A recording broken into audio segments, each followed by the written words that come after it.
आदित्य ओम जी हैं अपने साथ। पहले तो आपको शुभकामनाएं। आपकी मूवी आ रही है संत तुकाराम। 2014 के बाद से धार्मिक चीजों पे पिक्चरें काफी बन रही हैं। कारण क्या है? लोगों की संस्कृति, धर्म और इन सब चीज़ों में रुचि बढ़ी है। कि यूपी में भी काफी नाम बदल रहे हैं। सपोर्ट करते हैं इस चीज को। परिवर्तन तो संत तुकाराम ये पिक्चर बनाने का कैसे मतलब लगा कि नहीं ये मूवी बननी चाहिए? पहला आपने अच्छा सवाल मुझसे पूछा है। स्कूल कॉलेजेस में हम लोग भी पढ़ते थे। अरे कभी डेटिंग ऐप यूज किए? अरे सवाल ही नहीं उठता यार, टैलेंटेड आदमी ऐप की जरूरत नहीं पड़ती। मतलब आज के 25 साल पहले 25,000 मिलता था आपको। मुझे कुछ बोलने की जरूरत ही नहीं, आप वही सब जो पुराने वीडियोस आपने देखे हैं उन्हीं का आप एक बना दो मोन्टाज और चला दो। सपने लेके जो आदमी चलता है और जिस आदमी को जादू में विश्वास रहता है उसके साथ जादू होता भी है। आज हम एक ऐसे शख्सियत से मिलने जा रहे हैं जो वर्सेटाइल एक्टर एंड डायरेक्टर हैं, साउथ के सुपरस्टार माने जाते हैं। आगे हम रिवील करेंगे, अभी नहीं करते हैं। सुल्तानपुर से आते हैं, सुल्तानपुर से दिल्ली आते हैं और फिर दिल्ली से मुंबई और मुंबई से फिर साउथ पहुंचते ही वो एकदम उनका रुतबा है, ऑरा है जो एकदम ज़बरदस्त हो जाता है। और अभी उनकी एक मूवी भी आने वाली है। मूवी का नाम है संत तुकाराम। अब इस चीज़ पे हम उनसे बातचीत करेंगे और भी बहुत कुछ करने वाले, रैपिड फायर क्वेश्चन होगा और वो तमाम चीज़ें होंगी जो वो आपको देखने को मिलेगा और मज़ा भी आएगा। अब नाम रिवील कर देते हैं। वो आदित्य ओम जी हैं जो कि साउथ के सुपरस्टार हैं। तो अभी हम ऑफिस में हैं और यहाँ से डायरेक्ट उनके घर पे मिलेंगे जहाँ पर वो दिल्ली में ठहरे हुए हैं। वहाँ जाएंगे, उनसे मिलेंगे और तमाम बातचीत होगी। हम उनकी खिंचाई करेंगे और चाहेंगे कि वो मेरी भी खिंचाई कर ले। की का थोड़ा हम गलती करेंगे और वो तब जाके मेरी खिंचाई करेंगे। लेकिन उससे पहले मेरा परिचय जान लीजिए। मैं आपके साथ आशुतोष उपाध्याय। जैसा कि आप हमेशा बोल्ड स्काई पे देखते हैं तो सीधे चलते हैं। चलिए पहली अल्टीमेटम मिल चुका है हमको कि भैया 2 बजे से पहले सब फिनिश कर लेना है। 2 बजे से पहले नहीं, 1:50 1:50 क्योंकि यहाँ से 10 मिनट और मैं कहीं लेट होता नहीं। लेट होते नहीं, पंचुअल हैं। संत तुकाराम जो मूवी है वो 18 तारीख को आने वाला है और उस मूवी का क्रेज जो देखने को मिल रहा है पूरे देश भर में वो काफी लाजवाब है। आदित्य ओम जी हैं अपने साथ। बेसिकली सुल्तानपुर से निकले, दिल्ली आए, दिल्ली से फिर मुंबई गए और मुंबई से फिर सफर शुरू हुआ और उसके बाद फिर साउथ पहुंचते हैं। और साउथ पहुंचने के बाद फिर जो भी होता है वो हम सब देखे हुए हैं। फिलहाल अब चलते हैं डायरेक्ट इनके पास। पहले तो आपको शुभकामनाएं। Thank you. आपकी मूवी आ रही है और एक तरीके से मेरे को ऐसा लगता है और मैं देख रहा हूँ पर्सनली भी 2014 के बाद से, बायस नहीं हूँ मैं, लेकिन बता 2014 के बाद से धार्मिक चीजों पे पिक्चरें काफी बन रही हैं। पहले भी बनती होंगी लेकिन अब ज्यादा है, ऐसा आपका मानना है? हाँ बिल्कुल। कारण क्या है इन सब चीज़ों के पीछे पिक्चर बनने का कारण क्या है? कारण 2 कारण हैं। एक तो सबसे पहली बात क्या है कि लोगों की संस्कृति, धर्म और इन सब चीज़ों में रुचि बढ़ी है। पूरे समाज की रुचि बढ़ी है। और दूसरी बात क्या है कि जो बाहर का सिनेमा है, जो फॉरेन से जो सिनेमा आता था, जो स्पेशल इफेक्ट का सिनेमा होता था, जो स्पाइडरमैन होते थे, एवेंजर्स होते थे, और अब टेक्निक आ गई है, तो लोगों को ये समझ में आया कि अब वो टेक्निक आ गई है कि हम अपनी रामायण, अपनी महाभारत, अपनी कहानियाँ, जो हमारी इतनी बड़ी बड़ी कहानियाँ हैं, वो हम लोगों तक पहुँचा सकते हैं। तो वो कारण है, ये 2 कारण है। अगर गूगल की बात कर ले तो आपकी उम्र 42 साल है ना? 50 गूगल अभी करता हूँ गूगल बट मुझे 35 लग रहे हैं आप। हाँ, मेरे बेटे को भी ऐसा ही लगता है। मेरा बेटा मेरे साथ चलता नहीं है कहीं। Okay sorry, 49 years. तो 49 इयर्स मैं 50 हो गया हूँ। आपातकाल के समय 1975। हाँ, चलिए बढ़िया है। सुल्तानपुर में आपका जन्म हुआ? नहीं, आजमगढ़ में हुआ। आजमगढ़। मैं मूलतः रहने वाला सुल्तानपुर का हूँ, तो आजमगढ़ में हुआ है और पूर्वी उत्तर प्रदेश में आता है। फैमिली हमारी सुल्तानपुर की। अच्छा, फिर दिल्ली आप आए? मैं बहुत सारी जगहों पे गया। मैं दिल्ली में भी आया, दिल्ली में भी मैंने कुछ थिएटर किया, इंजीनियरिंग भी की मैंने, और उसके बाद मैं मुंबई चला गया। मुंबई में मैं सीरियल्स वगैरह ढूंढ रहा था, सीरियल्स में काम मिला, थिएटर में भी काफ़ी काम किया, असिस्टेंट डायरेक्टर का काम हो गया। फिर मुंबई में एक मुझे अच्छा मुकाम मिल गया, लाइक ईयर 99-2000। उस समय मतलब आज के 25 साल पहले 25,000 मिलता था आपको? 25,000 से भी ज़्यादा मिलता था। हाँ, नहीं मैं बता दे रहा हूँ। आपने बड़ी रिसर्च कर ली। आपने मेरे बारे में सारी रिसर्च की। मुझे कुछ बोलने की जरूरत ही नहीं, आप वही सब जो पुराने वीडियोस आपने देखे हैं उन्हीं का आप एक बना दो मोन्टाज और चला दो। नहीं मैं बता रहा हूँ आपको, क्योंकि आपका मैं सुना एक बार, तो आप बता रहे थे कि 25,000 मिला और उसके बाद फिर एक डायरेक्टर आए, आप उनको कहते हैं कि अगर इससे आप ज्यादा दोगे तभी तो मैं करूंगा, तभी मैं आपके साथ काम करूंगा। उस समय तक आप सीरियल में काम कर रहे थे? हाँ, मैं सीरियल में सिर्फ काम नहीं कर रहा था, अच्छा खासा काम कर रहा था। और मेरे 3-4 रनिंग सीरियल्स थे। कौन कौन सा था? बाबुल की दुआएं लेती जा, डैडी समझा करो, ससुराल, मंगलसूत्र, कगार, बहुत सारे सीरियल, हुआ सवेरा, बड़े सारे सीरियल्स थे। तो उस ज़माने में मैं सीरियल्स में अच्छा खासा फेमस आर्टिस्ट हो गया था। लेकिन मन में हमेशा था कि फिल्मों में काम करना है। नेपोटिज्म वाला सीन कुछ ऐसा? नेपोटिज्म वाला उसमें क्या सीन हुआ? नहीं, मैं कह रहा हूँ जैसे अगर कोई छोटे शहर से बंदा उठ के जाता है बाहर, तो ऐसा अच्छा, नेपोटिज्म वाले सीन पे मैं तुमसे एक चीज़ पूछता हूँ। हाँ, देखो, मैं नेपोटिज्म का शिकार हूँ, पहली बात बता रहा हूँ। फिर भी मैं नेपोटिज्म के फेवर में बात बोलूँगा तुम्हें। ये बताओ, कोई आदमी, सपोज करिए आपके पिताजी ने बहुत बड़ा बिजनेस सेटअप कर लिया, 150 करोड़, किसको देंगे? ऑफ कोर्स बेटे को ही देंगे। बस आप ही ने मेरी बात को जवाब दे दिया। नहीं, तो वो नेपोटिज्म एक अलग है। लेकिन मैं एक चीज अब एक्टिंग शुरू हो गई। नहीं, मैं एक सवाल पूछूंगा। वो नेपोटिज्म अलग है, लेकिन आदित्य ओम जिनकी कलाकारी, जिनकी एक्टिंग लाजवाब है, बहुत बेहतर है, और एक मैं रख देता हूँ खुद को, ठीक है, मेरे को कुछ नहीं आता है, और मेरे पिताजी बड़े आपके पास, देखिए आप लोग यही बात नहीं समझते हैं। देखिए, मैं बहुत शिकार हुआ हूँ उस बात का। हाँ। फिर भी मैं उसके फेवर में क्यों बोल रहा हूँ? क्योंकि वो एक लॉजिकल बात है, समझने वाली बात है। हाँ। सिनेमा ना, वो एक बिजनेस है। आप लोग उसको सिर्फ एक आर्ट मान के चल रहे हो। जब आप सिर्फ उसको एक आर्ट मान के चलोगे, जब आप सिर्फ उसको एक परफॉर्मेंस, प्रतिभा और अनुभव के तौर पे देखोगे, तो आपको डेफिनेटली वो बात गलत लगेगी कि एक ज्यादा प्रतिभाशाली व्यक्ति वहां पर क्यों नहीं है, ठीक है, जहां पर कोई दूसरा कम प्रतिभाशाली। लेकिन सिनेमा एक बिजनेस है। उस बिजनेस को कुछ लोग कंट्रोल करते हैं, उस बिजनेस को कुछ मीडिया हाउसेस, कुछ प्रोडक्शन हाउसेस कंट्रोल करते हैं। तो जिनके वो मीडिया हाउसेस और जिनके प्रोडक्शन हाउसेस अगर उनके पर्सनल इंटरेस्ट भी हैं, तो वो कैसे, वो उनका तो डिवीजन होता है ना, कि वो ऐसा नहीं कि नए लोगों को काम नहीं देते हैं, नए लोगों को बिल्कुल काम देते हैं, लेकिन वो नए लोगों को काम देने का उनका एक अलग ढंग है। वो आपको वेब सीरीज तक ही रखेंगे, अगर आप बहुत अच्छा कर रहे हो तो आपको वेब सीरीज तक ही रखेंगे, या फिर छोटी फिल्मों तक ही रखेंगे। लेकिन जो बड़ा ब्रैकेट में जाने के लिए कोशिश होती है, वो बड़े ब्रैकेट में जाना बहुत मुश्किल है। और आप देखते हो 20 साल 25, अब तो और भी ज़्यादा मुश्किल होता जा रहा है, 20-20 साल, 25-25 साल में सिर्फ इतनी बड़ी आबादी में, इतने सारे लोगों में सिर्फ कुछ ही लोग आ पाते हैं, 2 या 3 लोग। ऑफ कोर्स अभी कार्तिक आर्यन है, राजकुमार राव है, तीसरा कौन है मुझे बताओ? विकी कौशल भी अच्छा कर रहे हैं। पर विकी कौशल तो वो भी तो नेपोटिज्म आप कह सकते हो ना। श्याम कौशल जी इंडस्ट्री के कितने बड़े एक्शन डायरेक्टर थे। नहीं, हमारे बिहार में सुशांत सिंह थे, उन्होंने 300, तो वही तो मैं आपसे कह रहा हूँ कि कितने लोग आते हैं।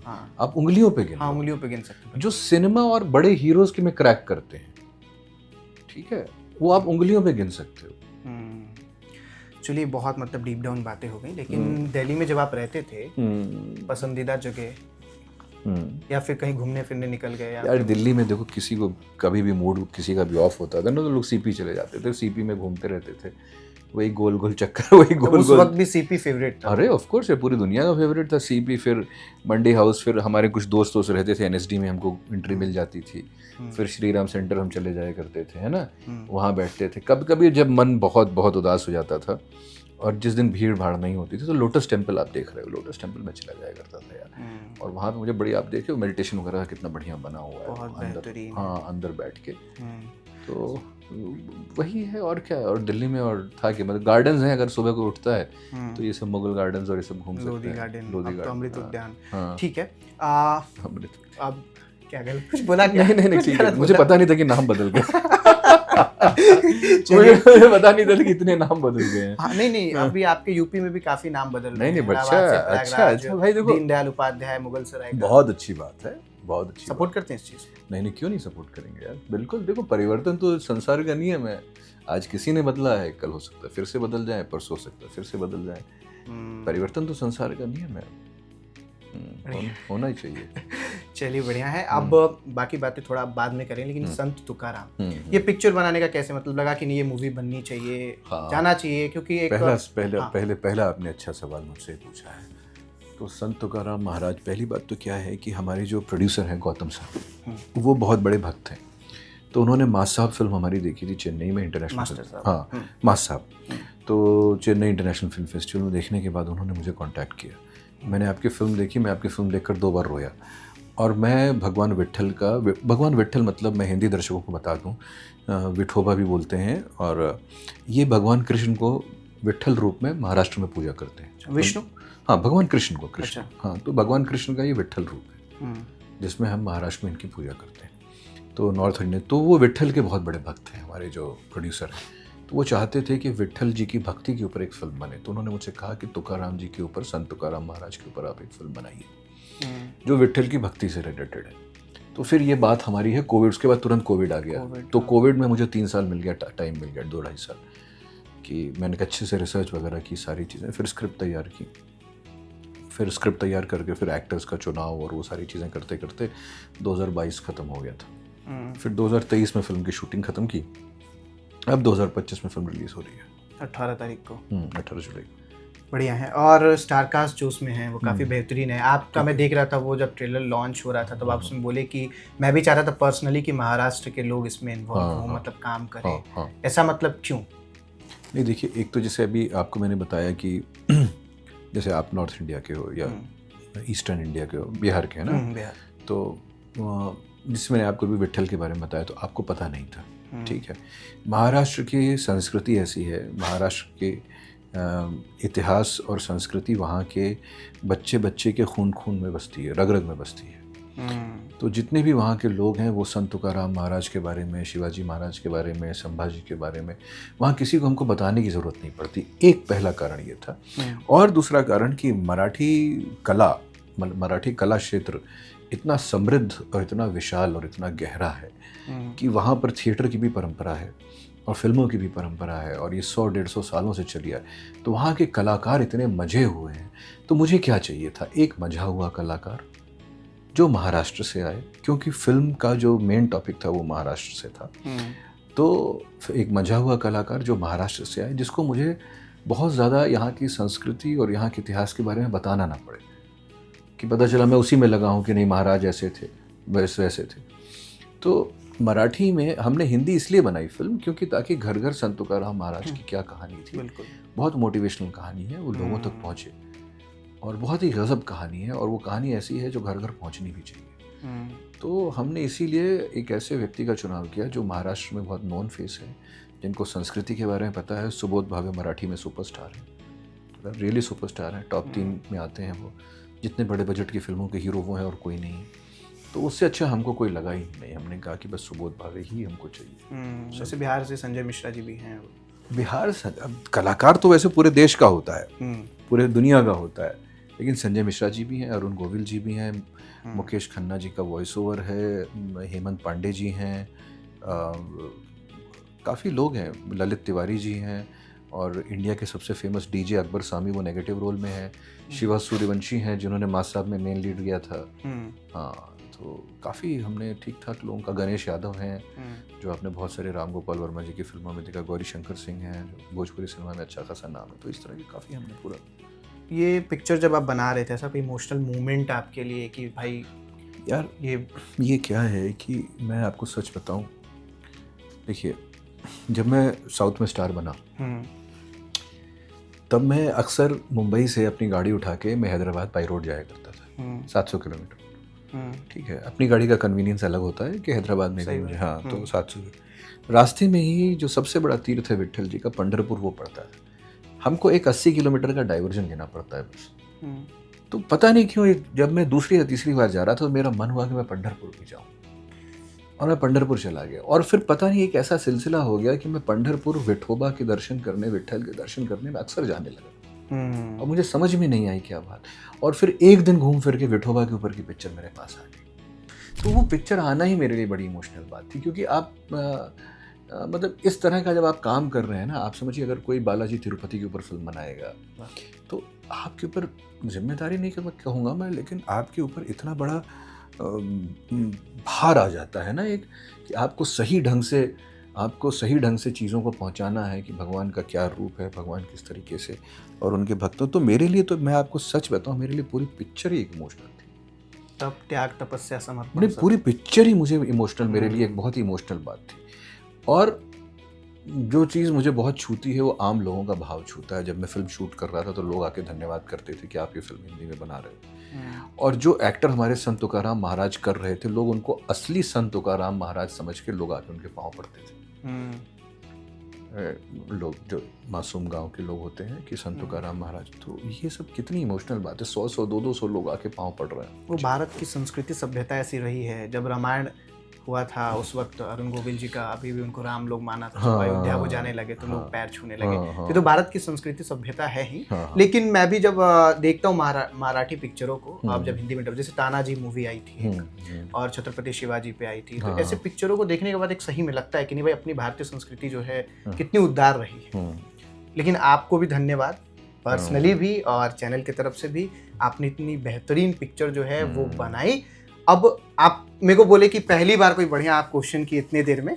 एक्चुअली क्या था ना कि पहले ये सब बातें होंगी लेकिन थोड़ा पहले माहौल बनाना जरूरी है। ऑफ कोर्स मैं समझता हूँ, it has to be casual, it has to be candid. हाँ, वो मैं सब सारी बातें समझता हूँ। लेकिन टोक जरूर देते हैं। अरे नहीं, तो थोड़ा सा देखो क्या है कि अगर हंसी वो ना हो ना तो आइस नहीं ब्रेक होता है।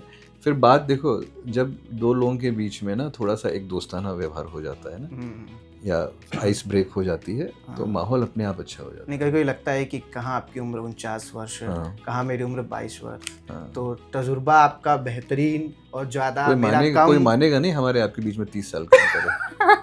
कोई मानेगा नहीं हमारे आपके बीच। मैं पहले आके कह दिया कि 35 साल जो है। वही मैं कह रहा हूँ कि हमारे आपके बीच में 30 साल के अंतर है, कोई मानेगा नहीं। मैं आपको उस दिन बोला जेनजी, आप पार्टी में क्या रिप्लाई किए थे याद है? नहीं, मुझे नहीं मेरा याद। बेटा जेनजी है। हाँ, मैंने बोला था कि मेरा बेटा जेनजी है। राइट सही है। आप ये लहरी एक मूवी लाहिरी हाँ, लाहिरी लो, हाँ, वहाँ से आप सुपरस्टार बन गए। समझ अब वो मूवी बहुत ये है, सुपर डुपर हिट है। और 20 जो आप बताते हैं कि सुपर हिट मूवीज है, उसमें वो नामचीन है एकदम से। कैसे जीवन परिवर्तन हुआ वहाँ से? यार, हम ना किताबों में हमने सुना था, पढ़ा था और लोगों से सुना था कि जिंदगी एक रात में 3 मिनट ही बचा है। हाँ, कि जिंदगी एक रात में ही बदल जाती है।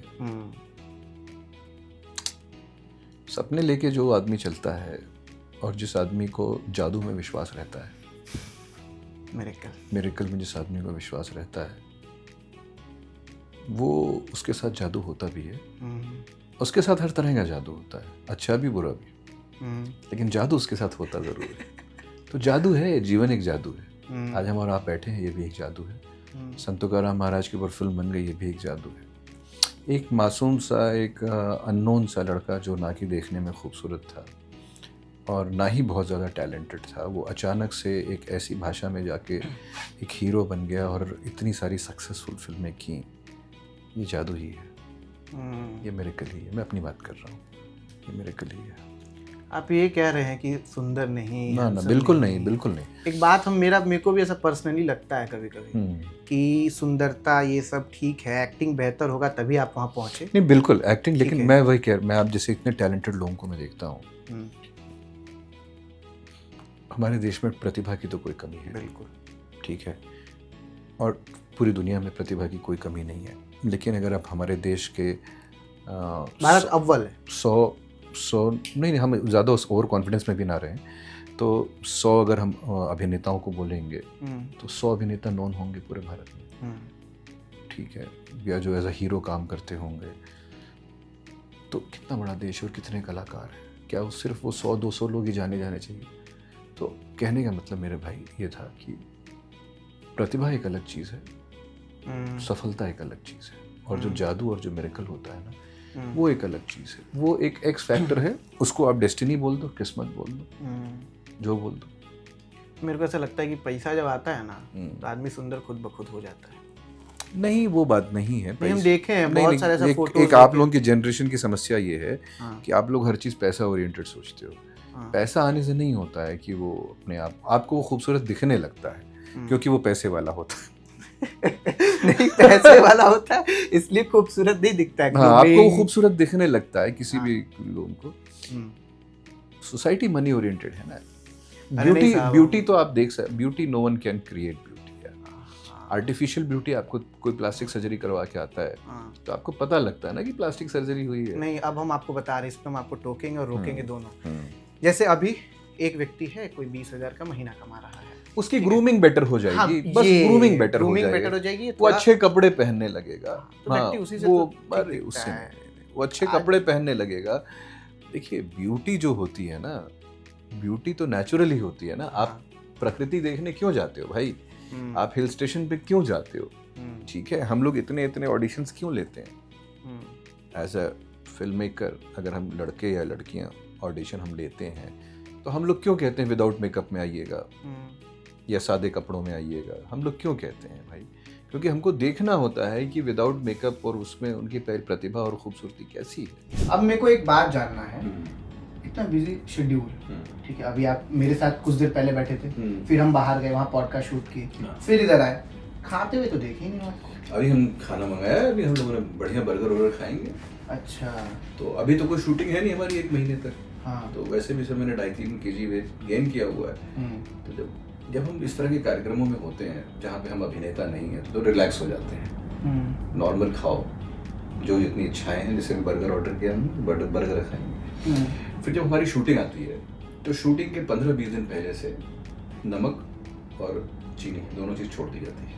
अच्छा, और एक्सरसाइज की जाती है और नेचुरल शुगर खाई जाती है, जैसे कि किशमिश, डेट्स, फ्रूट शुगर, और 15-20 दिन में आपका आराम से 4-5 kg वेट जो आपने गेन किया होता है सब निकल जाता है। ये बताइए उस समय जो शेड्यूल होता है कैसा रहता है? मतलब बहुत शूटिंग के लिए बहुत डिसिप्लिन चाहिए होती है, नॉर्मली साउथ में भी और मुंबई में भी।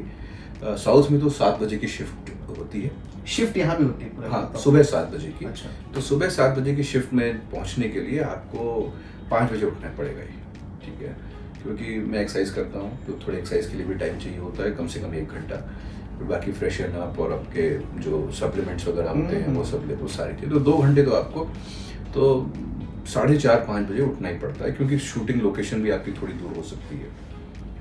और अगर ऐसा इंस्ट्रक्शन है डायरेक्टर का कि 7:30 बजे विद मेकअप ऑन है, तो मतलब आपको लोकेशन पे 6:30 बजे पहुंचना पड़ता है, क्योंकि कॉस्ट्यूम मेकअप वगैरह में 1 घंटे कम से कम जाते हैं, और हीरोइंस वगैरह है तो उनको और भी टाइम जाता है। तो बहुत ही डिसिप्लिन का काम है। तो अब आपको 4:30 बजे उठने के लिए जल्दी सोना भी पड़ता है। तो मेरी क्या लाइफस्टाइल है कि मैं अगर शूटिंग है तो मैं 7-7:30 बजे तक सो जाता हूँ शाम को। और अगर शूटिंग नहीं है तो भी मैं मैक्सिमम 10 बजे तक ही उठता हूँ। 10 बजे के बाद मैं, मतलब अगर कोई बहुत स्पोर्ट्स नहीं आ रहा हो, वर्ल्ड कप नहीं चल रहा हो, फुटबॉल का कोई बहुत बड़ा मैच, अगर स्पोर्ट्स कुछ आ रहा है तो मैं बैठ के हो सकता है देख लूँ। फुटबॉल प्रेमी है? तो फुटबॉल बहुत देखता हूँ मैं यार, क्रिकेट भी देखता हूँ यार, मैं I am a sports freak. मैं भी क्रिकेट खेलता हूँ सर, आज शाम में 7 बजे से मैच भी है। चलो आज मैच भी खिलवा लो यार हमको। तुम देखोगे, तुम हैरान हो जाओगे, हमारी बैटिंग देखोगे तुम हैरान हो जाओगे। अच्छा, हैरान, अगर तुम नहीं हैरान हो तब तुम बोलो। समय कोई आउट नहीं कर सकता। लेदर बॉल से भी मुझे 4-5 बॉल प्रैक्टिस करवा देना। लेदर बॉल खेले मुझे बहुत टाइम हो गया, टेनिस बॉल से खेलता हूँ आजकल, लेकिन डेफिनेटली तो लेदर बॉल से रात में। हाँ, डे नाइट पूरा, मतलब लगा है, पूरा फील्ड है, कॉर्पोरेट वाले खेलते हैं करीब। Very nice. जीवन है, मतलब जिंदा है तो दिखना भी जरूरी है। नहीं, बहुत बढ़िया। तो ये बताइए, मैं कुछ चीज़ें जानना चाहता हूँ और दर्शक जो हैं वो भी जानना चाहते हैं। जब मैं आ रहा था कुछ लोगों से पूछा तो बताया कि आदित्य ओम जी के पास जा रहा हूँ, तो कहे कि भाई 1-2 सवाल हमारा भी ले लेना। सवाल ये है कि बिहार से चाहे कोई भी ऐसे छोटे शहरों से जब लोग उठ के जाते हैं, जब उनको अभिनय करना है, सीख रहे, थिएटर कर रहे हैं, अब मान लीजिए एक पंकज त्रिपाठी हैं, उनके साथ और भी काम करने वाले लोग हैं। पंकज त्रिपाठी तो चमक गए, उनसे अच्छे करने वाले लोग भी पीछे रह गए होंगे, उनसे कम करने वाले लोग भी पीछे रह गए होंगे। तो उनके लिए क्या एक थॉट है, क्या लेके साधना है अपने एक्टिंग को? देखिए, जैसे मैंने पहले भी कहा था कि प्रतिभा और सफलता में कोई ऐसा वो नहीं है, कोई कि जो सबसे ज़्यादा प्रतिभाशाली होगा वही सबसे ज़्यादा सफल होगा। सफलता बहुत सारे फैक्टर्स पे डिपेंड करती है, जहाँ तक मुझे लगता है। एक अननोन फैक्टर होता है डेस्टिनी का, और दूसरी चीज़ों का। कभी कभार एक हमारा किया हुआ काम बहुत अच्छी जगह पहुँच जाता है, फिर उस काम से हमको दूसरा काम मिल जाता है। लेकिन कोई भी आदमी को कभी भी आशा नहीं छोड़नी चाहिए और मेहनत करते नहीं छोड़ना चाहिए, और अपने ऊपर विश्वास होना चाहिए, सेल्फ कॉन्फिडेंस होना चाहिए, लेकिन गलत विश्वास नहीं होना चाहिए। मैं अक्सर देखता हूँ कि कुछ बच्चे वगैरह जो हमारे पास आते हैं वो उतने प्रतिभाशाली होते नहीं हैं जितना वो समझते हैं कि हम हैं। तो अपनी कला पे काम करना चाहिए, अपने जो बारीकियाँ सीखनी चाहिए काम की, और मेंटली बहुत हेल्दी रहना चाहिए। और इस बात को समझ में आना चाहिए कि ये लॉन्ग रन का गेम है, यहाँ पे पेशेंस यानी कि धैर्य बहुत ज़रूरी है, जो भी नया बच्चा आता है काम करने। एक चीज़ और बताइए, अभी इंस्टाग्राम पे, सोशल मीडिया पे न्यूडिटी काफ़ी देखने को मिल रही है, ये चीज़ मानते हैं आप? हाँ, दिख रही है। ठीक है। अब इसका एक और पहलू है। अब कोई छोटे शहर से लड़कियां जा रही, छोटे शहर छोड़ दीजिए, कहीं से भी लड़कियां जा रही हैं, कहता लोग ये है कि हरास किया जाता है फिल्म इंडस्ट्री में, ऐसा होता है? देखिए, वाई ओनली फिल्म इंडस्ट्री? आपको हरासमेंट की जगह तो हर जगह सुनने को मिल रही है ना, स्कूलों में मिल रही है, कॉलेजेस में मिल रही है, लोग कहते हैं कि टीचर्स करते हैं, कॉर्पोरेट ऑफिसेज में मिल रही है, गवर्नमेंट ऑफिसेज में नहीं मिल रही है आपको रोज न्यूज़। ये जो हैरेसमेंट की बात है ना, ये it is all about power. अगर गलत आदमी के हाथ में गलत पोजीशन पे पावर आएगी तो लोगों को एक्सप्लॉइट करने की कोशिश करेगा ही करेगा ना। It is not about any particular film industry. आप देख रहे हो आज की तारीख, पहले तो लोगों को ऐसे सोचते थे, लेकिन आज की तारीख में तो आप पॉलिटिक्स से लेकर कॉर्पोरेट तक हर जगह आप हैरेसमेंट की किस्से सुन रहे हैं। तो हैरेसमेंट बहुत गलत चीज़ है and it is all about power equation. एक आदमी अपनी पावर, एक आदमी औरत भी हो सकती है, वो अपनी पावर एग्जर्ट करती है, तो वो एक गलत चीज़ है। It is not only about cinema industry. Sant Tukaram movie आ रही है, उसके बाद से फिर तुलसीदास पे भी आप मूवी बनाने वाले हैं, और क्या कुछ खास होने वाला है? मतलब अभी मैं जैसा सुन रहा था, आप बता रहे थे कि स्क्रिप्टिंग हो गया है, सब कुछ तय है लगभग, अब बस उसका आकार और विकार देना बाकी है।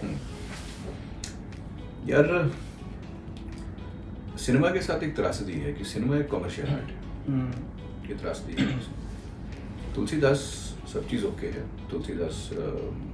संत तुलसीदास के ऊपर की फिल्म बनाने जा रहे हैं, बस मेन कास्टिंग हमको लॉक करके, मेन कास्टिंग लॉक करने में कुछ अड़चने आ रही हैं, वो अड़चने पूरी हो जाएंगी तो हम मेन कास्टिंग भी लॉक कर देंगे। स्टार कास्ट कौन होने वाला है? वो अभी जब तक हम किसी एग्रीमेंट नहीं होगा तब तक ठीक है, बट फिर भी एक हम नाम नहीं ले सकते, हम नाम ले संजय दत्त। अरे नहीं, हम नाम नहीं ले सकते। हंसी बता रहे। अरे नहीं, हम नाम नहीं ले सकते। नाम मैं भी ठीक है, मैं तो ले सकता हूँ, आप मत लीजिए। आप कोई भी नाम लीजिए और आप कुछ भी वो करिए।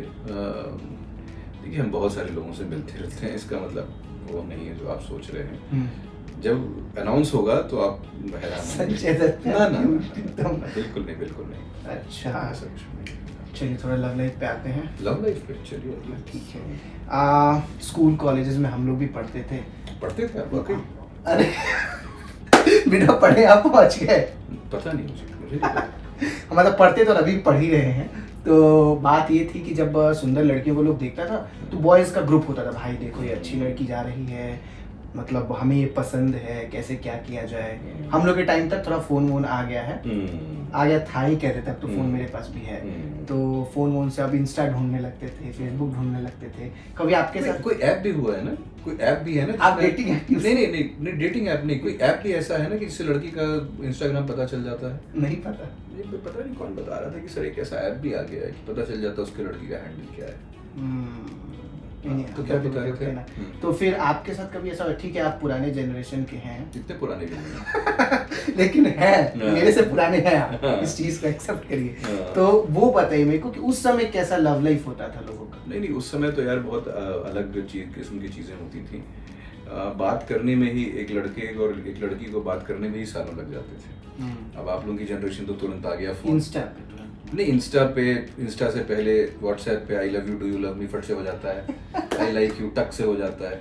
वहाँ तो हेलो हाउ आर यू बोलने में ही साल 1.5 साल लग जाते थे, और पता चला किसी लड़के और लड़की के बीच में छोटी सी बातचीत चालू हुई कि हेलो कैसे हैं आप, कैसे ऑल पढ़ाई कैसी चल रही है, इतने में ही पूरे कॉलेज या पूरी यूनिवर्सिटी में शोर मच जाता था कि इन लोगों के बीच में कुछ चल रहा है, इन लोगों के बीच में कुछ चल रहा है। उसके बाद की जेलसीज जो होती थी और उसके बाद की जो पूरी इक्वेशंस और केमिस्ट्री होती थी, वो एक अलग ही दुनिया थी। तो वो कभी हुआ आपके साथ? अरे सबके साथ हुआ यार, मैं कोई एलियन थोड़ी ना हूँ, सारी चीजें सबके साथ होती थी। नहीं, लेकिन कई ऐसे छात्र होते हैं जो पढ़ाई और अपने इन चीजों को छोड़ के नहीं, पढ़ाई तो हर कोई करता है यार, लेकिन ये तो एक पार्ट ऑफ ग्रोइंग अप है ना। हार्ट ब्रेक्स और लव अफेयर्स और इस तरह की चीजें they are all part of growing up, right? तो एवरीवन गोज थ्रू दैट 100%। अगर किसी का देखिए बहुत मटेरियलाइज भी नहीं हो पाएगा, हुआ होगा, लेकिन अंदर तो रहती है ना फीलिंग। बहुत सारे लोग बहुत किसी को पसंद करते हैं लेकिन कभी बोल ही नहीं पाते हैं, तो हम उस जमाने में ऐसा होता था। लेकिन अगर कोई ये कहे कि कभी मुझे प्यार ही नहीं हुआ, कभी किसी से अट्रैक्शन ही नहीं हुआ, तो गलत बात होगी ना। आपके साथ भी हुआ है? 100% हुआ है। कौन सी क्लास में पहली बार हुआ? अरे याद नहीं, मत कहिए। नहीं, मैं 4th क्लास में था, मेरा पहला क्रश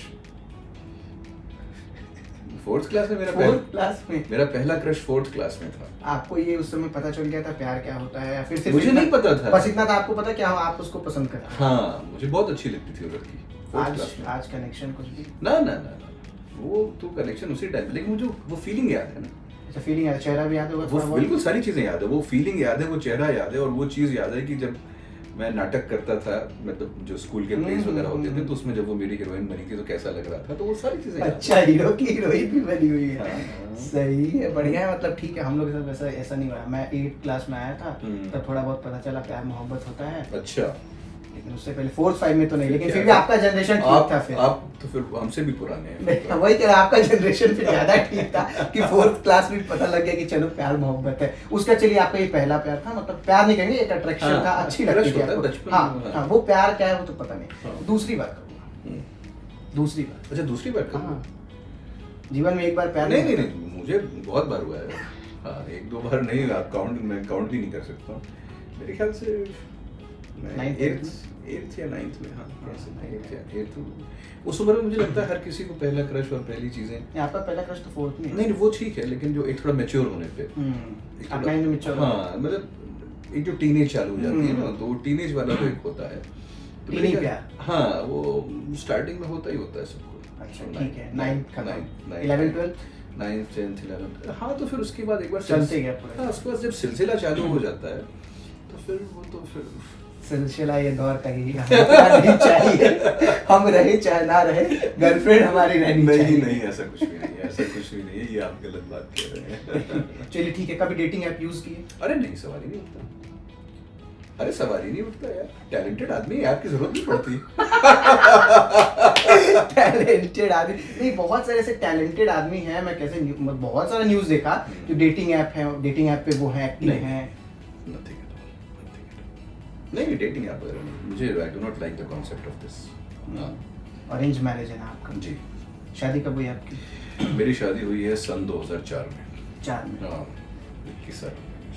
आपका बेटा भी है? हाँ, मेरा एक बेटा यूनिवर्सिटी में गया है। तो अच्छा, हाँ, कौन सी यूनिवर्सिटी? अभी वो ये नहीं बता पाऊंगा, लेकिन वो ग्रेजुएशन स्टार्ट किया है। अच्छा, ग्रेजुएशन स्टार्ट किए हैं, नहीं बता पाएंगे। ठीक है। अब शादी के बाद से बहुत सारा ऐसा है कि थोड़ा सा अब डरना पड़ता है, टेक्स्ट उनका आ जाए तो पहले रिप्लाई, सबसे फास्ट रिप्लाई किनका होता है व्हाट्सएप पे? मेरा यार, मैं आपको सच बताऊं, मैं जब कोई फिल्म की रिलीज है या किसी फिल्म की शूटिंग कर रहा हूँ, तभी मैं व्हाट्सएप और इन सब पे थोड़ा एक्टिव रहता हूँ। मैं सोशल मीडिया देखता हूँ, इंस्टा देखता हूँ, ट्विटर देखता हूँ, फेसबुक देखता हूँ कभी भी, लेकिन सोशल मीडिया और व्हाट्सएप पे मैं इतना वो नहीं रहता हूँ। और खासकर जैसे मेरी पत्नी से जो बात कर रहे हैं ना, मेरी वाइफ से, तो हम लोग हमेशा फ़ोन उठा के बात करते हैं, तो बहुत ज़्यादा हमारे बीच में टेक्सटिंग होती नहीं है। अच्छा। हाँ, मतलब टेक्सटिंग तभी होती है जब कोई चीज़, मैं कहीं गया हूँ जहाँ पे बात नहीं हो सकती है, कोई चीज़ रिमाइंडर है, कोई मतलब कोई पेमेंट करना है, या कोई डेडलाइन आ रही है, या कोई चीज़ मैं भूल गया हूँ, या कोई दवाई मैंने नहीं ली है, तो बस उसके लिए। अच्छा, मतलब ऐसा कभी हुआ है कि कॉल आया हो, आप फ़ोन नहीं रिसीव किए हो बहुत, तो हो गया हो दम लड़ाई? वो तो हमेशा होता है, वो तो, अरे यार, मैरिड लाइफ में लड़ाई ना हो ऐसा कोई संभव है क्या यार? मैरिड लाइफ में ये पूछो कि लड़ाई कब नहीं होती है, और एग्जैक्टली जितनी लड़ाई होती है उतना प्यार बढ़ता है। शादी जीवन की बर्बादी, ये सही? ना ना, बिल्कुल नहीं, बिना शादी के कोई आबादी नहीं है भाई। शादी आबादी के लिए या फिर बर्बादी के लिए? नहीं, शादी अपनी पर्सनल आबादी के लिए भी और देश की आबादी के लिए भी, दोनों के लिए। एक आपका मैं रील देख रहा था, मैं आपको दिखाता हूँ। यार, क्या किया हमने इसमें? ये तो चलिए इतना देखिए, लोगों का हाँ, तो प्यार है ही। ये हाँ, तो मेरे हाथ में तो कुछ नहीं है ना यार। मे भी आपके हाथ में थोड़ा सा वो आइस का क्यों? वो आइस का कि वो देखिए क्या है, तो रील कोक है क्या? हाँ, वो कोकी है, वो कोकी है, ऑफ कोर्स, ये तो रील है। अच्छा। हाँ, देखिए मैं कितना यंग लग रहा हूँ। ये एक्टिंग भी कर रहे हैं? हाँ, एक्टिंग भी कर रहा हूँ। ये एक्टिंग है? सही ये एक्टिंग है यार, ये ऐसा ही थोड़ी ना कर रहा है, ये एक एक्टिंग है। अच्छा। और ये रील है, और ये देखिए वो प्यार कब की मोहब्बत के वीडियो ऊपर है? जाना है। हाँ? कब की वीडियो है ये वीडियो से 2024 में डाला है? हाँ, तो उसी टाइम की है? हाँ, उसी टाइम की है। ये दाढ़ी तो अभी मैं एक नेगेटिव रोल कर रहा हूँ, उसके लिए मैंने बढ़ाई है इतनी दाढ़ी। कौन सा नेगेटिव रोल? साउथ में एक नेगेटिव रोल कर रहा हूँ मैं, तो अच्छा। हाँ, तेलुगु फिल्म में, तो उसके लिए दाढ़ी बढ़ाई है। प्रकाश राज जी के बारे में क्या मानना है? प्रकाश राज जी बहुत अच्छे अभिनेता हैं, बहुत अच्छे प्रोड्यूसर भी हैं। नॉर्थ में लोगों को नहीं पता है, बहुत अच्छी फिल्में उन्होंने एज अ प्रोड्यूसर भी बनाई है। और बहुत ही बोल्ड व्यक्ति हैं जो उनके मन में आता है वो बोलते हैं, तो उनके पॉलिटिकल व्यूज भी सबको पता है। तो बाकी हम लोग ऐसे ही प्रकाश राज जी को वैसे तो मैं बहुत एडमायर करता हूँ, उनकी एक्टिंग एबिलिटी और वो सारी चीज़ें। हर एक व्यक्ति का एक विंग होता है, लेफ्ट विंग राइट विंग। हम सेंटर विंग वाले हैं, अरे नहीं, और हम विंगलेस हैं। देखिए सबसे बड़ी बात मैं क्या कहता हूँ कि जो आर्टिस्ट होता है, जो वाकई एक आर्टिस्ट है, उसको पानी की तरह होना चाहिए। पानी हर जगह फिट हो जाता है और हर विंग को सम्मान है, क्योंकि हर विंग के पीछे एक आइडियोलॉजी है, और आइडियोलॉजी और विचारधारा एक रोज में नहीं बनती है। आइडियोलॉजी और विचारधाराएं बनने में सदियां लगती हैं। तो आप समझ रहे, कोई भी विचारधारा, आप लेफ्ट के हो, आप राइट के हो, वो विचारधाराएं सदियों से बनी है, सदियां लगी हैं तब वो विचारधाराएं बनी हैं। तो ऐसे ही हम किसी विचारधारा को नकार नहीं सकते कि सब बेकार बोल रहे हो या सब गलत बोल रहे हो। कोई भी आप राइट विंगर नहीं है। मैंने आपको बताया ना, मैं विंगलेस व्यक्ति हूँ। अच्छा, मैं विंगलेस व्यक्ति हूँ। राइट विंगर होने में कोई बुराई नहीं है और लेफ्ट विंगर होने में भी कोई बुराई नहीं है, लेकिन आप मेरी बात नहीं समझ रहे हैं। नहीं समझ गए कि मैं कलाकार व्यक्ति हूँ। हाँ। और मैं विंगलेस व्यक्ति हूँ। क्योंकि कलाकार को चीज़ों को न्यूट्रलिटी से देखना पड़ता है, मतलब सारी चीज़ों को संभाव से देखना पड़ता है, क्योंकि हमारी कला में हम हर तरह का चरित्र करते हैं, चरित्र गढ़ते हैं। तो हम जब तक न्यूट्रलिटी से देखते हैं तब तक हम कलाकार बने रहते हैं। अगर हम किसी एक विंग में चले जाते हैं, उस दिन हम राजनेता या फिर उस विंग वाले बन जाते हैं, पवन कल्याण जी, हम कलाकार नहीं रहते हैं। तो कलाकार को बहुत संभल के रहना पड़ता है कि भाई आप अपनी कला और अपने उससे क्या करना चाहते हैं। आप ही के क्षेत्र से आने वाले लोग अपना विंग क्लियर कर रहे हैं। जय श्री राम, ठीक है। उधर फिर प्रकाश राज जी के बारे में मैं उनके बारे में नहीं कह रहा हूँ, लाल सलाम, ठीक है। लोग ऐसा कह देते हैं ना, ट्विटर पर काफी ट्रेंड करता है ट्विटर। हाँ, तो कहीं ना कहीं उनका एक अपनी विचारधारा तो वो शो करते हैं, ठीक है। अब मैं आपसे व्यक्तिगत एक प्रश्न करता हूँ। आप संतों पे पिक्चर बना रहे हैं, सूफी मुस्लिम समुदाय के जो लोग हैं उन पे कब पिक्चर बनाइएगा? लेकिन मैं आपको दोबारा खींच के लाता हूँ संत तुकाराम महाराज की कहानी। इसलिए खींच के लाता हूँ क्योंकि संत तुकाराम महाराज की कहानी सामाजिक समरसता का इतना बड़ा एग्जाम्पल थी। वो कैसे थी मैं आपको बताता हूँ। जो संत तुकाराम महाराज की यहाँ से जो पालकी निकलती है विठोबा पंढरपुर जाने के लिए, वो जो देहू की मेन पालकी है, उस पालकी का पहला स्टॉप है एक सूफी फकीर अंगद शाह की मजार। उस मजार पे पालकी पहला स्टॉप रखती है, और वो संत तुकाराम महाराज के अंगद शाह जी बहुत परम मित्र थे। उनके बारे में ये मशहूर होता था अंगद शाह जी के बारे में कि उनकी झोली कोई नहीं भर सकता है, कितना भी अनाज डाल दो, कुछ भी डाल दो, उनकी झोली खाली रहती थी, सब पता नहीं कहाँ चला जाता था। लेकिन संत तुकाराम महाराज एकमात्र ऐसे व्यक्ति थे जिनके परिवार या उनके परिवार ने कभी अगर उनको कुछ दिया तो उनकी झोली हमेशा भर जाती। तो उनकी बहुत गहरी मित्रता थी। तो जैसे आपने कहा सूफी, तो वो पात्र हेमंत पांडे ने किया है। अच्छा। हाँ, वो पात्र मूवी में दिखाएगी। हाँ, वो बिल्कुल आप वो देखिए, वो पात्र हेमंत पांडे ने किया है, बहुत अच्छे से किया है, और लोग बहुत एंजॉय करेंगे उस पात्र को। तो ऐसा कोई मुझे, देखिए मैं संतों के ऊपर भी बनाना चाहता हूँ, सूफी लोगों के ऊपर भी बनाना चाहता हूँ, हर उस चरित्र और हर उस आयाम को एक्सप्लोर करना चाहता हूँ जिसकी ज़रूरत है और जो लोगों के सामने आना चाहिए। पर अभी फिलहाल तो मेरा कोई 2-2.5 साल तो कुछ नहीं है, क्योंकि मेरा अभी तो आगे के प्रोजेक्ट्स भी हैं। मेरा अभी अगली तुलसीदास वगैरह भी आएगा मेरे अगले 2-2.5 साल। चलिए ठीक है। यूपी मतलब बिहारी और यूपी भाई भाई ऐसा होता है? हाँ बिल्कुल, हम मानते हैं, और सिर्फ बिहारी और यूपी पूरा भारत ठीक है। हाँ, लेकिन यूपी और बिहार वालों को बाहर ना एक ही में क्लब कर देते हैं, और हीन दृष्टि से भी देखते हैं। हीन दृष्टि से तो आप माने चलिए, हम तो नहीं, हम देखिए हीन दृष्टि से देखते हैं, ऐसी एक अवधारणा तो है ही, ऐसी एक अवधारणा तो है ही पूरे देश में। लेकिन वो हम लोगों को भी सोचना पड़ेगा ना, क्यों हीन दृष्टि से देखे जा रहे हैं। उस पे भी हम लोग को सोचना पड़ेगा उस बात पे कि हम हीन दृष्टि से क्यों देखे जा रहे हैं। कहीं कुछ गलतियां हमारी हैं या कहीं कुछ गलतियां पूरे परसेप्शन समाज की हैं, क्यों ऐसा हो रहा है। देखिए, हीन दृष्टि से भी देखते हैं और बहुत उच्च दृष्टि से भी देखते हैं, क्योंकि सबको पता है कि देश में अगर यूपी और बिहार स्वीकृति ना दे या अपनाए नहीं किसी को, तो ना तो कोई फिल्म इंडस्ट्री में सक्सीड हो सकता है और ना ही कोई इसमें और राजनीति में सक्सीड हो सकता है। तो दोनों चीज़ें हैं। हमारे पास पॉलिटिकल पावर सबसे ज़्यादा है यूपी और बिहार को, हमारे पास संख्या बल ज़्यादा है। कहीं ना कहीं हो सकता है कि कुछ जगह एजुकेशन और उन सारी चीज़ों की कमी रहेगी। लैंग्वेज बैरियर एक बहुत बड़ा भी मुद्दा है देश में। और आप देखिए, अगर कोई व्यक्ति हिंदी नहीं बोल पाता है, मतलब सॉरी मराठी नहीं बोल पाता है या फिर अन्य भाषा नहीं बोल पाता है, तो लोग पीटे जाते हैं। उत्तर भारतीयों को दक्षिण में पीटा जाता है। आपकी मूवी जो है, ये दक्षिण में कभी नहीं पीटा गया। इस बात पे दक्षिण में कभी नहीं पीटा गया। क्यों? नहीं, कई वीडियोस वायरल हुए। नहीं, वो महाराष्ट्र के वीडियोस हैं। नहीं, पहले दक्षिण में भी ऐसे एक हुआ हाँ, कुछ हुए होंगे, लेकिन हुआ है। और जैसे अभी आपकी मूवी आ रही है, हिंदी में आ रही है, ऐसा लगता है क्योंकि संत तुकाराम जो है वो मराठी हैं, महाराष्ट्र से बिलोंग करते हैं। तो कुछ देखिए क्या है कि हर क्षेत्र में अतिवादी लोग हो गए हैं, एक्सट्रीमिज्म हर क्षेत्र में आ गया है।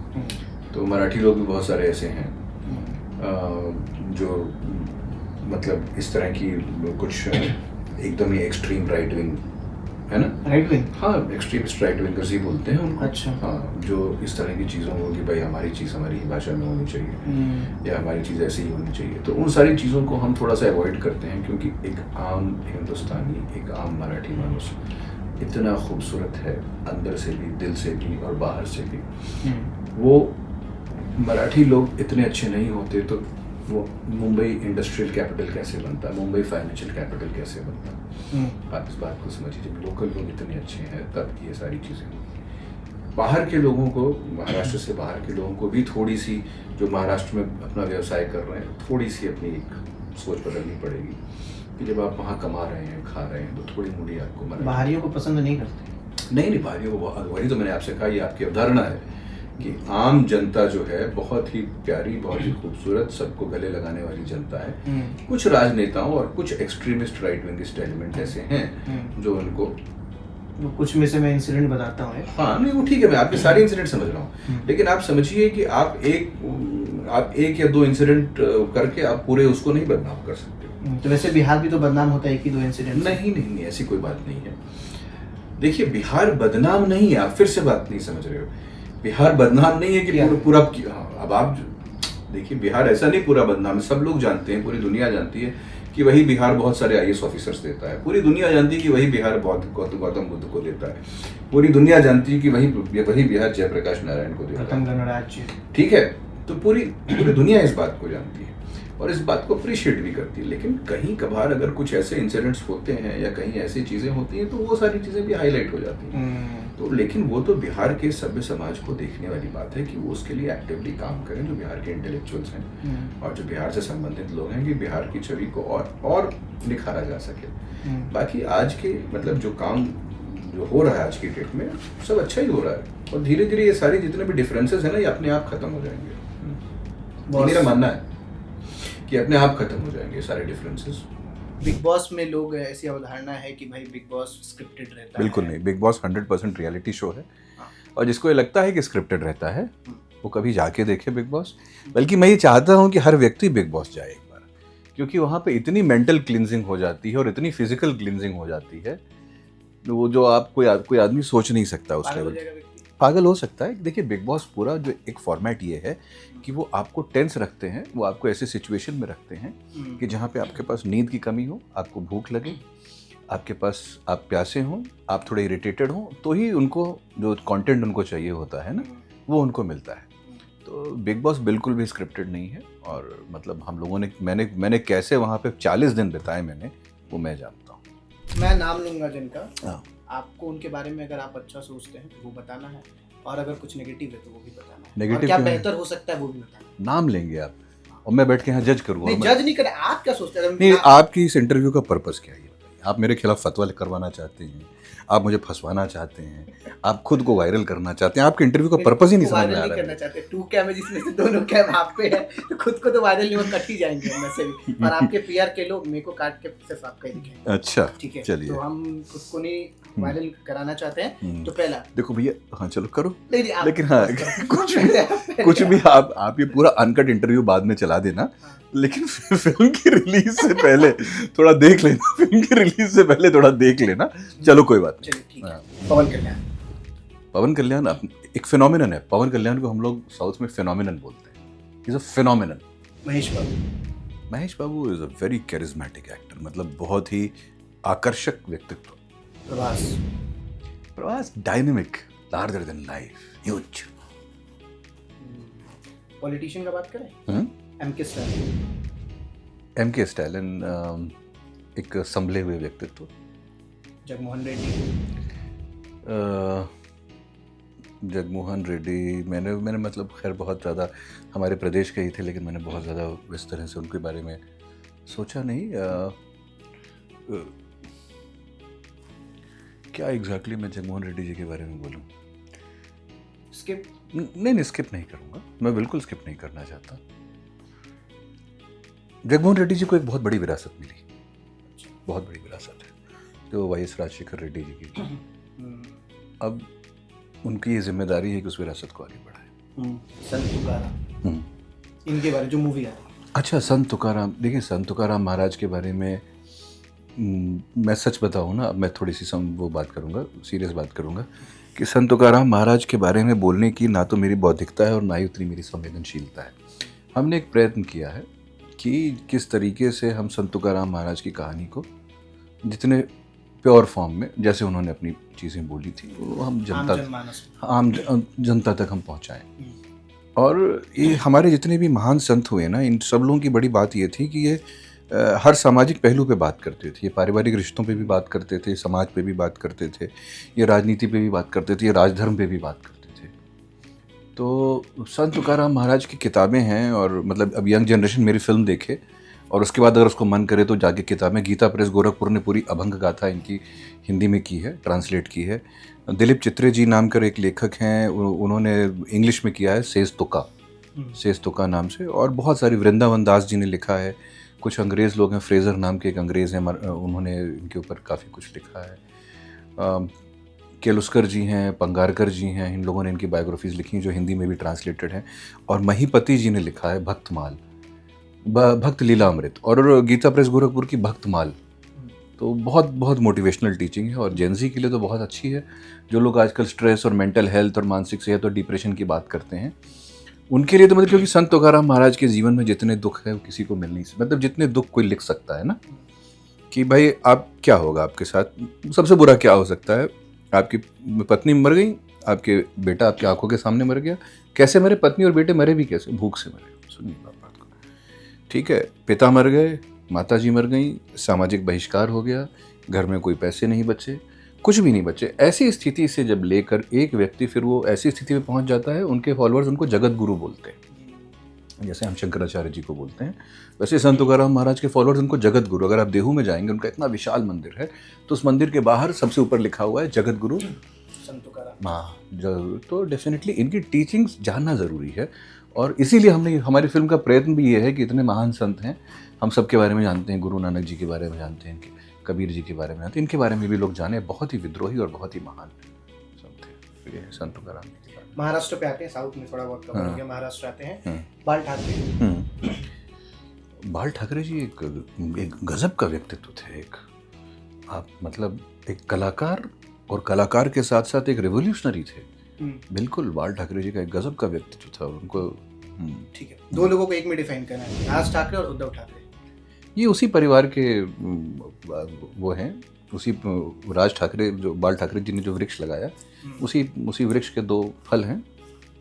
देवेंद्र फडणवीस जी का मुझे लगता है कि बहुत ही सुलझे हुए व्यक्तित्व हैं, और उनका इंटेंशन बहुत ही अच्छा है। जो उनकी मंशा है हर सब्जेक्ट को लेकर और हर चीज़ों को लेकर, वो बहुत ही अच्छी है, और वो अच्छा काम कर रहे हैं महाराष्ट्र में।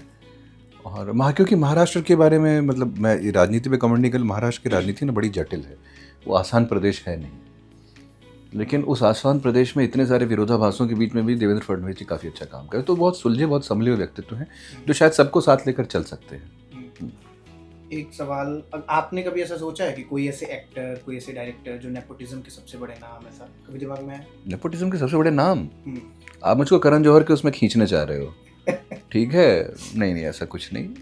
हर सबका अपना अपना होता है यार। हम किसी को फोर्स थोड़ी नहीं कर सकते, आप हमारे साथ काम करिए, आप हमारे साथ काम नहीं करिए, है ना। तो नेपोटिज्म की डिस्कशन एक अलग डिस्कशन है। नेपोटिज्म की वजह से बॉलीवुड को नुकसान भी हुआ है, फ़ायदा भी हुआ है, लेकिन अच्छी बात यह है कि कम से कम लोगों में इस बात को लेकर जागरूकता आई है।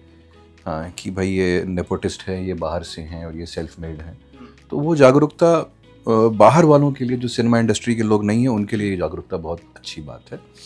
क्योंकि सिनेमा इंडस्ट्री एक बंद कुआं है और उस बंद कुएं को बहुत कम, उसको कभी कभार ही कुआं खुलता है। हर 10 साल में कोई 2 लड़का या 3 लड़का ही उस स्थिति पे पहुंचती। काम तो सबको मिलता है, लेकिन एक सुपरस्टार के लेवल की जो बात होती है ना, तो वो कार्तिक आर्यन पहुंचे पिछले 15-20 सालों में। हाँ, जो अब राजकुमार राव हो गए, तो ऐसे ही पंकज त्रिपाठी जी बहुत प्रतिभाशाली और कर्मठ और बस एक रोल मॉडल हो गए हैं बाहर के लोगों के लिए और आइडल हो गए हैं। देर लगा उनको? नहीं, ऐसा कुछ नहीं। ऐसा मनोज वाजपेयी जी? मनोज वाजपेयी तो मैं मानता हूँ कि वो भारत के 5 श्रेष्ठ अभिनेताओं में मानता हूँ मनोज वाजपेयी। अमित शाह जी, मैं भी वही समझता हूँ जो पूरी दुनिया समझती है कि भारतीय राजनीति के चाणक्य हैं। और मैं एक बात ये भी कहना चाहूँगा कि अमित शाह जी मेरे ख्याल से सबसे कमिटेड और सबसे हार्ड वर्किंग पॉलिटिशियन है इस समय शायद इंडिया में। मोदी जी एक विजनरी हैं और एक कुशल प्रधानमंत्री हैं, और बाकी तो इतिहास कैसे उनको जज करेगा वो मैं नहीं बता सकता, लेकिन मेरे हिसाब से वो विजनरी और एक बहुत कुशल प्रधानमंत्री जिन्होंने 15 साल, एक कठिन 15 साल निकाले हैं अभी तक। हमको लगता है कि आने वाले समय में आप जैसे जो डायरेक्टर होंगे वो मोदी जी पे पिक्चर भी ना बनाएं। मोदी जी पे एक पिक्चर ऑलरेडी बन चुकी है। हाँ, लेकिन उसके अलावा जो 15 साल का कार्यकाल, जितना भी उनका कार्यकाल रहे, उस पर जो चुनौतियां हुई, देखो हाँ, हम बिल्कुल बनाने की कोशिश करेंगे, इतना छोटा सा जीवन होता है यार। ठीक है, अभी संत तुकाराम जी के ऊपर फिल्म बनाई है, तुलसीदास जी के ऊपर प्लानिंग है। ठीक है, एक फिल्म 3-3 साल लेती है, तो कोशिश हम करेंगे। AI आने के बाद काम हमारा आसान हो जा रहा है, लेकिन हम जैसे लोग जो है वो सीधे चलो निकलो यहाँ से।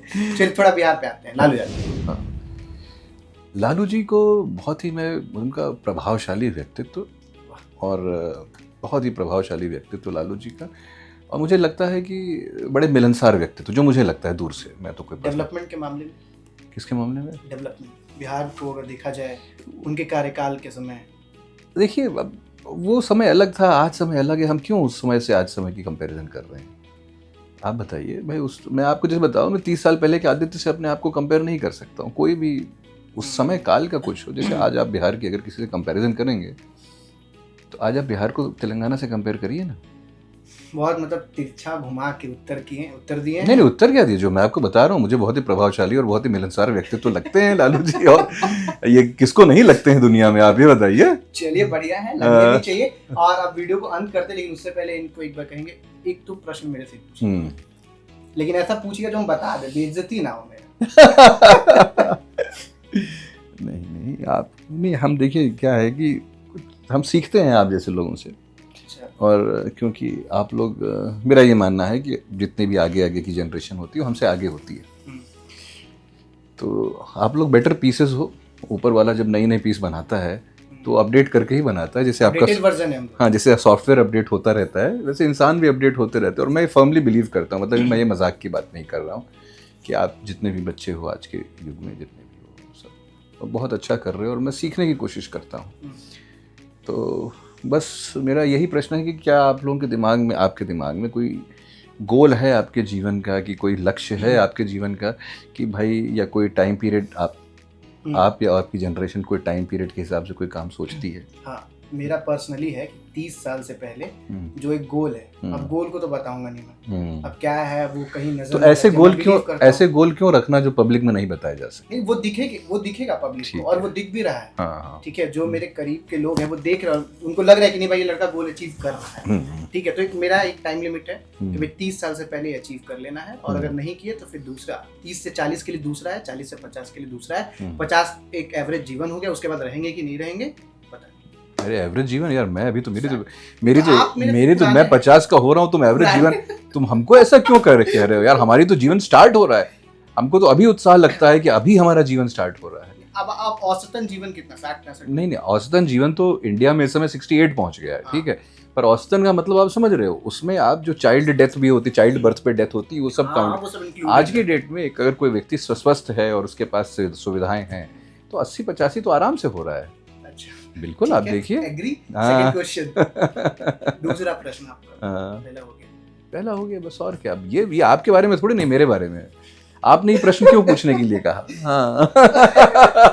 कहते मतलब मेरे से ये चलिए ठीक है, कोई नहीं। फिलहाल इस वीडियो को यहीं पे अंत करते हैं और आप सभी से उम्मीद है कि जाके संत तुकाराम जैसी पिक्चरों को आप देखें और आने वाले भविष्य में जो इनकी मूवी आएगी, मैं अभी से कह देता हूँ, तुलसीदास जी की हाँ movie बिल्कुल, आने आप वाली बोले। है, हाँ। वो भी जाके देखिए। और मैं पर्सनली फील करता हूँ जब मैं कक्षा संत तुलसीदास, हम लोग अगर हमारी फिल्म अक्टूबर में फ्लोर पे गई, अक्टूबर में अगर फ्लोर पे गई तो 2027 दशहरा रामनवमी। हाँ, अगर अक्टूबर में फ्लोर पे नहीं गई तो 2027 दशहरा। डन। तो हम जैसे जेंजी लोग जो हैं, जेंजी बार बार जेंजी बोलता हूँ मैं, हम जैसे जो लोग हैं वो ऐसे पिक्चर जाके देखें ताकि हम कुछ सीख सकें। नमस्ते, मैं आदित्य ओम और मैं आप सब लोगों से ये रिक्वेस्ट करता हूँ कि बोल्ड स्काई चैनल के वीडियोस देखें, उनको लाइक करें, उनको शेयर करें और इस चैनल को सब्सक्राइब करें।